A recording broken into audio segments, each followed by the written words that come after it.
Hi everyone, I'm Maria McLachlan. Following on from my last video about my trip to Brighton, I have now put on the front page of my website at peaktrans.org links to PDFs of the flyer that I made to give out at Brighton. Gender hurts women on one side, gender hurts children on the other, or they can be printed off single-sided, but feel free to print them off and do whatever you like with them. Now, watch this. Gender is a fluid term and a social construct. And if you don't believe me on that, just think about this with me for a second. Can a real man wear a dress? Can a real woman fix a car? Please stop saying things like gender is a social construct. No, it is not. It is a biological construct. Well, I never. Two people who call themselves science educators disagree about the meaning of gender. All the more strange because they are both captured by gender ideology, albeit to different degrees.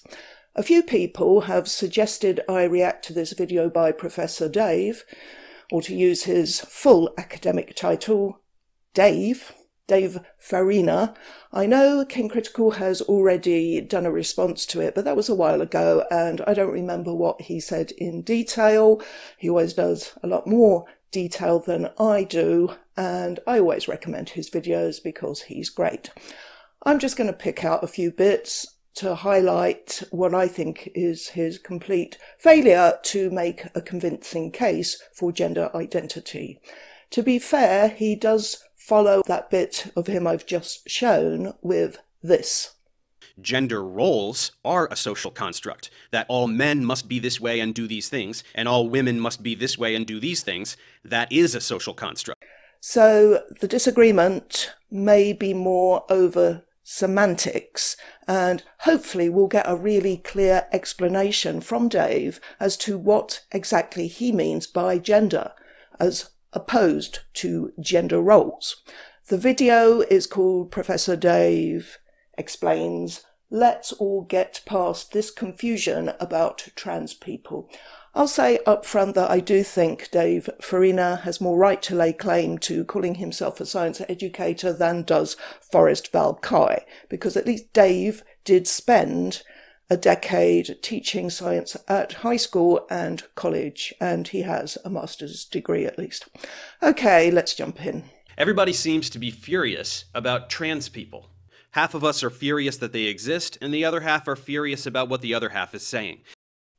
I have to wonder in what world everybody seems to be furious about trans-identifying people. In the world I inhabit offline, most people seem to be indifferent to them and are largely unaware of the effects of and damage done by gender ideology, and many people who are aware don't really care because they don't feel they've got skin in this game. Maybe they don't have mothers or sisters or female partners or children, or they're not gay men and they don't have any gay friends or relatives that they care about. This cultural war is being fought on several fronts, and one of those, unfortunately, is a battle against indifference.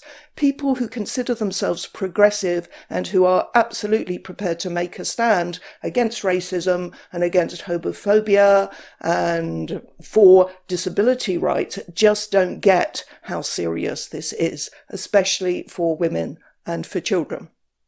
Now, also in those opening lines from Dave is the unequivocal statement that trans people exist, but he has yet to explain what he understands by the term trans people, and until he does, I'll take it that he means people who call themselves transgender for whatever reason.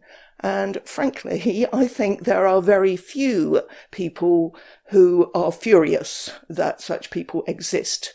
It is what some of them and their allies are saying and doing that infuriates us. The primary issue is people who deny transgenderism. These are the people who spew the tired Fox News talking points. Liberals say there are 89 genders and anyone can identify as a hamster, that sort of thing.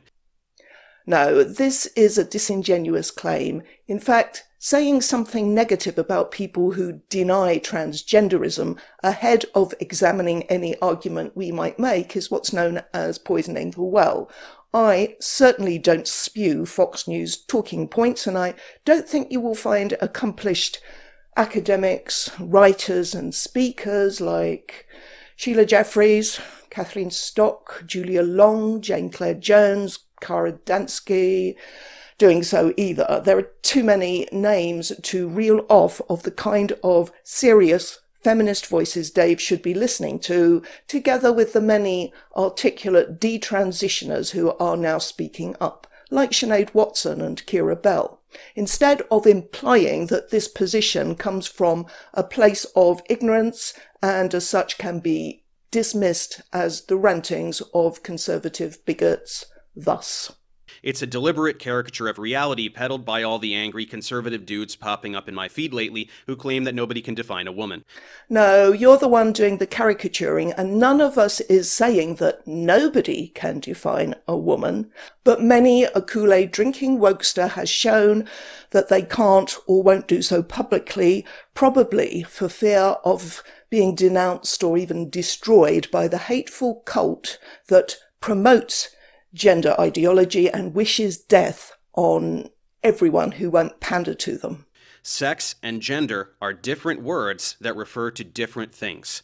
Sometimes, in spite of having made a video on this very subject, I still get people commenting below my videos earnestly telling me that sex and gender are different things.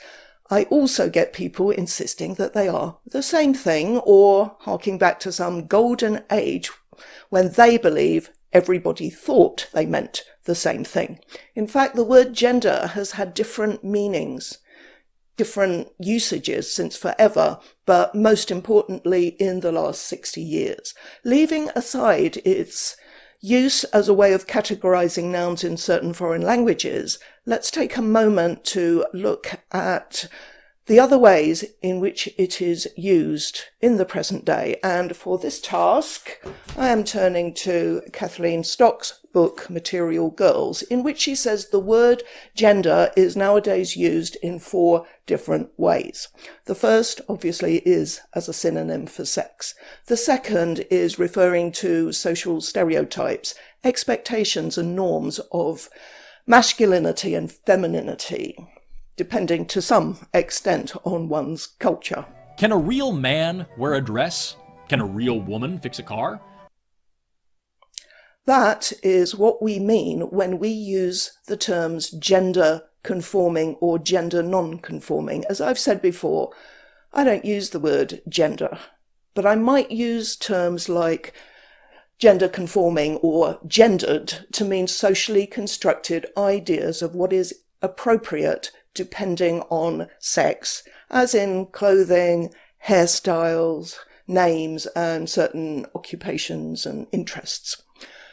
The third usage is referring to the division between sets of people according to whether the social roles of masculinity or femininity are projected onto them regardless of their biological sex. If you find that hard to get your head round, you're not the only one. I had to reread what Kathleen says about the third usage before I really got to grips with it. My ever helpful spouse made a couple of illustrative memes. Women do the dishes. That's an example of usage number 2. It's seen as a woman's job. It's very sexist. Whoever does the dishes is a woman. That's the third usage. Similarly, that only girls can play with dolls is usage 2.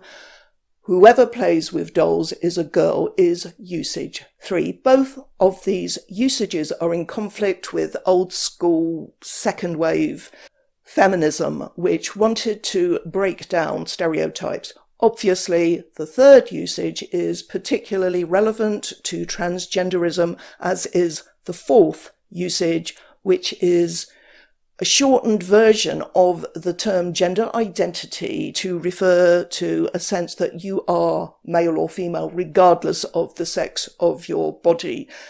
And that seems to be the way in which Dave is using it. At this point, he goes on to give a definition of sex that focuses very much on chromosomes. He uses the archaic and misleading term intersex and says nothing about gamete-producing pathways. We don't need to revisit that topic today. And then he gets on to gender. And having given us a definition of sex, he, of course, is going to give us a definition of gender. Isn't he? Gender is a different phenomenon. It is still biological, but it is a neurochemical construct. This means that ultimately it is still genetic in basis, but it absolutely is not determined merely by the sex chromosomes. It is tremendously more complicated, and researchers are still working to understand the biological basis of gender identity. No, he isn't going to define gender, but he has claimed that it's biological, a neurochemical construct, and he reveals that he believes in this thing he calls, and many other people, of course, call gender identity. Thoughts and feelings are ultimately chemical phenomena. We all have a neurochemical profile that guides how we think and feel, and part of that is gender identity. Is he trying to blind us with science here or something? I'm sure we all know that thought and feelings emerge from the brain, even though it isn't known exactly how. To say that so-called gender identity is to do with how people think and feel is obvious. It doesn't need saying. What we don't get from Dave is exactly what the thoughts and feelings that comprise gender identity are. And of course, he can't tell us. Even someone like Stephen Whittle, who transitioned in her youth and has done more than most to ensure the institutional capture by gender ideology in this country, can't tell us why she just knows she's a man or she should have been born male. If gender roles are socially constructed, and I agree that they are, then surely gender identity is the feeling that you want those roles rather than the ones that are expected of you. If you want to play soldiers instead of having a Dolly's Tea Party, your gender identity must be boy, right? Does that actually make any sense? In contrast, I'd like to read a few lines from a very moving comment that was left below one of my videos from another young woman who'd gone down the testosterone and double mastectomy route. The whole of this comment is pinned, actually it's the thread that the comment is pinned below my video called Arguments or Opinions, a Response to a Commenter. So she says, trans is a feeling or a combination of feelings and a bunch of other factors. For me, mental illness, autism, trying to escape past trauma, stroke, abuse. Nothing more. It doesn't really mean anything to be trans because anybody could potentially feel that way and for a variety of reasons. It doesn't make you a special class of people. Now, that was the very same conclusion I arrived at after doing a massive amount of reading over the years, coupled with listening to people like this young woman. I'd suggest to Dave that he does the same. The reason that we are just now becoming equipped to differentiate between the two phenomena is that in the vast majority of humans, somewhere between 99 and 99.9% of all people, gender identity aligns with biological sex. If you watched my Forrest Valkai video, you might recall that Forrest provided over 200 sources, most of them irrelevant. Dave Farina does not provide a single source to support his claims about gender identity or anything else. The first implicit claim he's making here is that 100% of people have a gender identity. That is highly contentious, and it's obviously deduced from the alleged up to 1% who have what is currently called gender dysphoria. People who are so unhappy, so distressed about their sex that they want to change their appearance through wrong sex hormones and surgery. Being unhappy with what you are is, I think, easy to understand, and there can be any number of reasons for that. But in the case of young women, it is so often to do with having suffered abuse, whereas for the heterosexual men who are autogynephiles, it seems to be about their fetish becoming too hard to control, and now it's affecting their mental health. How do you escape from being what you are, from the body you were born with and the expectations placed on you because of it? How do you escape the depression and anxiety that hangs over your every waking moment? You get yourself reborn as somebody else, and becoming someone of the other sex is as different from what you are as you can get without being considered totally insane, like those people who identify as furry animals or whatever. And this term, gender identity, has come into use as a convenient label for those seeking an escape route and taking refuge in the other sex, but I've come to believe that it's a fiction. You're a man, you identify as a woman because? They'll say, I've always known I'm a woman, but ask them to give an example of how this knowledge manifested itself. Describe a particular response to something that made you think, only a woman would respond like that, therefore I must be a woman. They can never do it. Of course they can't, because it's nonsense. So you feel like a woman? Yes, I believe everything I do is feminine. I believe I'm a woman inside. That clip of George Roberts in 1979 is a classic illustration of a man who identifies with feminine stereotypes, therefore he must be a woman. There's a lot of information in the public domain about George's early life. His Wikipedia page is under his later name of Julia Grant. Seems his mother was an alcoholic who kept trying to kill herself. His father was a violent drunkard who reportedly tried to rape Julia when she was a girl. He wasn't a girl. On the trans stuff, Wikipedia is totally under the cult's control. Editors won't let you change any glaring falsehoods like that. Anyway, it also says he spent periods in a children's home in Preston and as a teenager prostituted himself to men. It sounds like his background was one of unmitigated misery and despair, so it's not surprising he wanted to escape being himself. Okay, back to Dave. So when someone asks, what is a woman, expecting to get a very simple answer that children can understand, they are sorely mistaken. The answer requires a discussion of genetics and neurochemistry. No, it does not require anything of the sort. That is an absolutely ridiculous thing to say, and as far as I'm concerned, pretty offensive too, in light of what women are put through, not because of their neurochemistry, but because of their female bodies.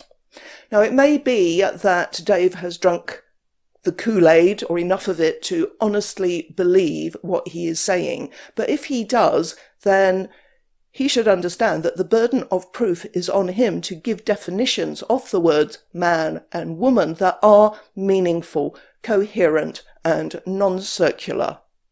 Like adult human male and female, but actually include people of the other sex. Good luck with that. Therefore, when people complain about men choosing to be women, this is very offensive. Yeah, of course it's so offensive to the men who need you to go along with their fantasy that they are actually women because of what goes on in their brains, which they can't even describe. I'm also quite offended by it because womanhood isn't actually something you can choose to put on like an outfit because you fancy it. It's the state of being adult human female. That is all. The denial of the concept of gender. Well, yes, it's a denial of the concept of gender when you can't even give us a coherent definition of what you mean by gender because the answer requires a discussion of genetics and neurochemistry and blah, blah, blah. Why wouldn't we say, you're talking out for your arse, there is no such thing as gender identity. It's an ideological concept that has nothing to do with science, but has been seized on by people with a range of psychological disorders. It is no different than the conversation that was happening surrounding homosexuality a few decades ago. Actually, it's completely different. I've said it before and it bears repeating. Sexual attraction is measurable, so-called transgender identities are not, and same-sex attracted people were only looking for equal rights and not to be discriminated against or assaulted. They weren't looking for privilege. They weren't looking for the right of men to be able to colonize women's spaces and sports, nor the right to subject children, or indeed themselves, to potentially catastrophic medical interventions. Now, to be fair, Dave does acknowledge the point about sports.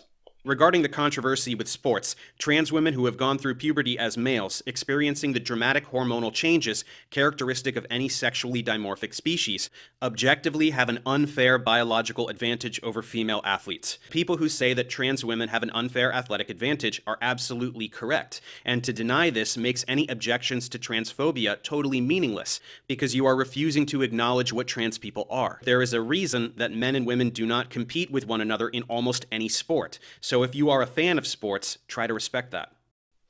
Thank you, Dave. But what about all the other stuff? The changing rooms, hospital wards, domestic violence refuges, prisons, the occupations like rape counselling and providing intimate care to elderly women and those with disabilities. Why is this man, Dave, like the other man, Forrest, like P.Z. Myers, David Gorski, Steve Novella, all these American men of science, why are they not engaging with this issue that impinges on the rights and safety of half the population? Why are women's objections being so disregarded? Is it anything to do with being scared of the effect that anything short of full compliance with the nonsense that is gender ideology will have on their lives and careers? I think it is, and for the record, I think the same is true of the many female enablers too. That's all. Thanks for watching. Bye.